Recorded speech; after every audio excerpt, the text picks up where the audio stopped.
Hello? Good evening, everybody. Okay. Hey, Michael D. sit behind the mic again. We have a special guest on our show today, Carol, a retired nurse.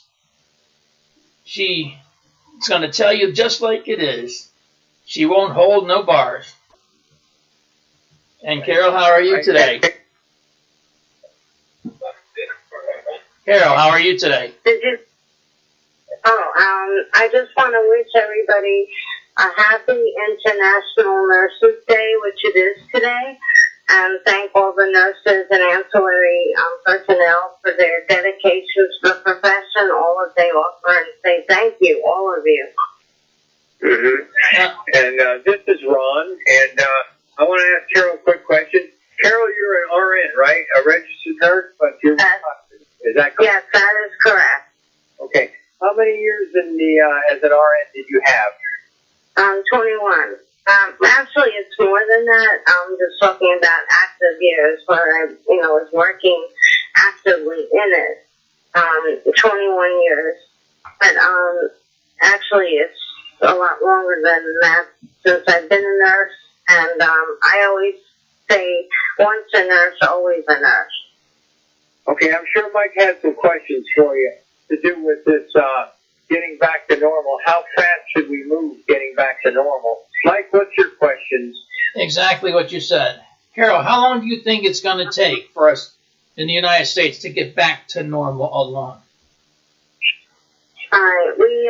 Right now, our emphasis really needs to be on examining what's going on in the community. We need to identify how many numbers there are of people that are contracting it and how likely it is to contract it with the testing that we need to do more universally throughout the community, not just in nursing homes, and all the different places, be it in prisons, be it in the regular community.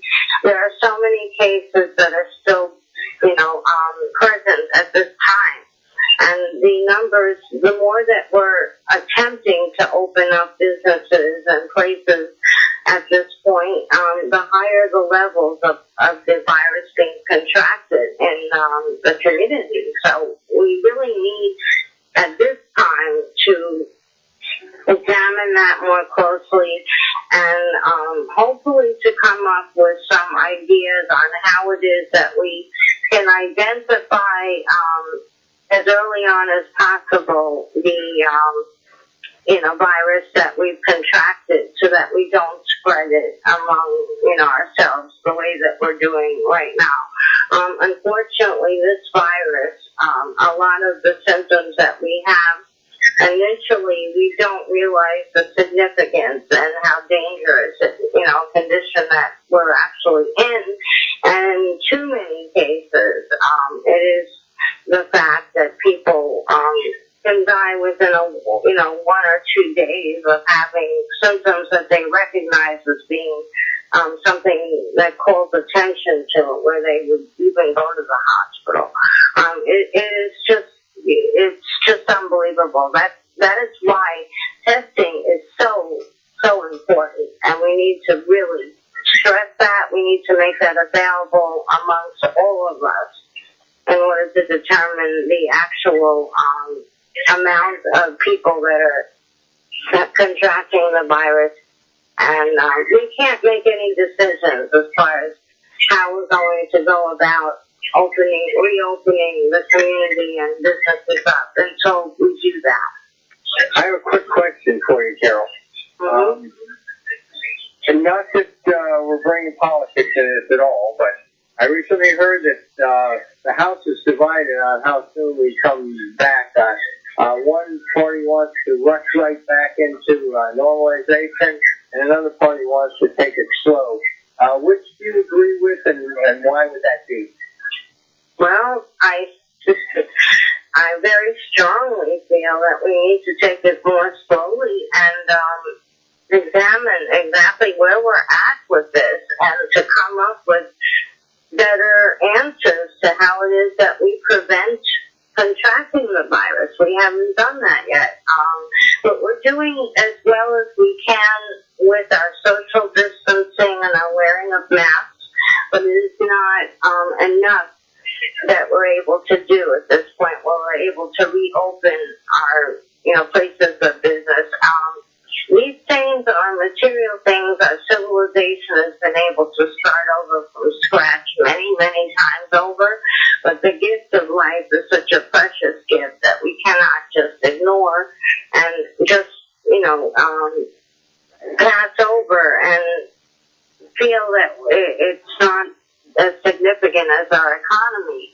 Although that is important as well, we need to find other answers for the time being until we work on the other problems that are so significant. Okay, in other words, Carol, lives are more important than money. Right? Absolutely. We can't compare the gifts of life with material possessions and things that we can find other answers to with our intelligence at this point. We need to work further on avoiding the spreading of the virus and treatments and ways of preventing it at this time. See, Carol, do you think right. this? Mike, do you have any questions for Carol? Do you think this virus is man-made? I do feel very much from what I've heard that it is man-made. It is, it does have some commonality with the AIDS virus. We have not found, we found, some treatment for it to extend our lives and things like that. And it is not as contagious a virus as this one is, but we have not come up with a vaccine that, that is able to prevent it or, ways of preventing it other than, abstaining from certain activities and close contacts, in certain ways with people that have, the full-blown AIDS virus, let's say. But it's not just AIDS. There's a number of viruses that it has commonality with it where we really have where we have the answers to. And this one is even newer and even more so the case. And there is enough evidence, I feel, from what we understand, that it is a manufactured virus that came out of a lab. One thing that disappoints me is that if we are at a point in time where people are creating viruses and able to do that, we should have laws that prevent them from being able to do that unless we are doing the same thing at the same time as far as inventing a cure and a treatment for this, virus that is being created. There's no point in creating things that we have no answers to that put us in these dire straits to affect our lives so severely this way. It's really a tragic situation in humanity that we have done this to ourselves. I have another question. A lot of people are worried about the vaccine that's going to come out if it comes out before a year of testing with rhesus monkeys and everything. What's your opinion on all that? Well, there's a lot of people that are discussing, and it is actually taking place everywhere. Names of people are being taken with numbers that are significant of people that are actually volunteering to be subjects for experiments with a vaccine that will come out to see how effective it is. But to be honest with you, we will not have enough time at this point to be able to really examine that, to depend on that, and know that it is an effective and safe vaccine for everyone to be taking. It's going to take a significant amount of time before we can have enough trials and be able to determine that. Carol, what do you think, Carol? Mike has a question. Go ahead. Carol, what do you think? Carol, what do you think the long-term effect would be with this vaccine that they're trying to come out with? I'm sorry, I'm not sure I heard you fully on that. What are you asking? I'm asking you, what do you think the long-term effect would be with this vaccine they're trying to come out with? The one that has been approved. About the immunity at this time with the virus. We don't know, first of all, when we even come out with the vaccine, or even if we contracted the virus, how much immunity that gives us as far as preventing ourselves from being able to contract it over again if we're exposed to it. There's too much that is so unknown at this time that we really can't answer these things. We don't know how long we'll be able to have an immune response to it with a vaccine, and we don't know how the effects are going to be with the vaccine as far as the possibility of even contracting the actual virus as a result of taking the vaccine at this point. There's too much that's unknown and risky, and that we need a lot of time and examination with before we really employ the use of the vaccine in the population, the general population. But I have another question for you. A lot of people are concerned whether or not they might be experimenting on everybody with maybe as many as 4 different vaccines on different races of people or different cultures of people. What are your thoughts on this? Would they really experiment on the population that way, or do you think? Well, that is actually a very interesting question, because viruses tend to mutate, and we even see with the flu viruses how this is the case.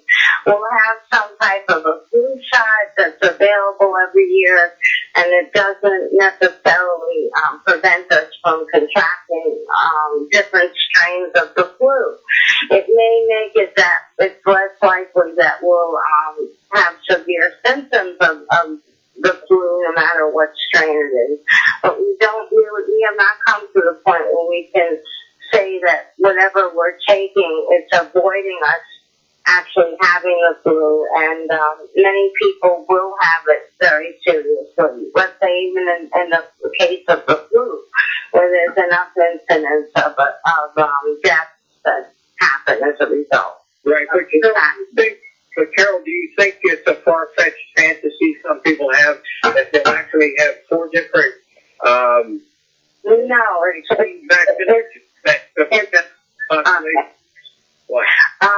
okay, I don't know, I don't know specifically how this is going to come about and how it will be presented when they do come out with the vaccine, how many for the virus that they will.